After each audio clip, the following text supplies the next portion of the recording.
আমি মনে করি যে স্বরাষ্ট্রমন্ত্রীর পদত্যাগ করা উচিত, যে আজকে দেশের যে আইন শৃঙ্খলার অবনতি এর দায় তিনি এড়াতে পারেন না।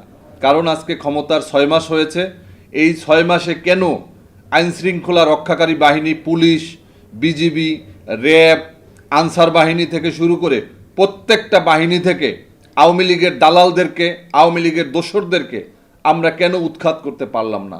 নাম বলতে পারি, অসংখ্য অফিসার রয়েছে শীর্ষে যাদের ভিতরে এখন আওয়ামী ভূত চেপে আছে। বিএনপির যুব দলের এক ইউনিয়ন সভাপতি, যাকে রাতে গ্রেপ্তার করে নিয়ে দুপুরের সময় তার লাশ পরিবারের কাছে দেওয়া হয়েছে, এখনও কি তাহলে আওয়ামী লীগের সেই প্রেতাত্মারা প্রশাসন চালাচ্ছে?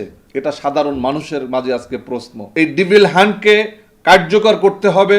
আওয়ামী লীগের সারা বাংলাদেশের ছড়িয়ে ছিটে থাকা সমস্ত সন্ত্রাসীদেরকে গ্রেপ্তার করে প্রমাণ করতে হবে সরকারকে যে তারা আইন শৃঙ্খলা রক্ষায় এবং এই ফ্যাসিবাদকে মূলোৎপাটনের জন্য তারা আন্তরিক।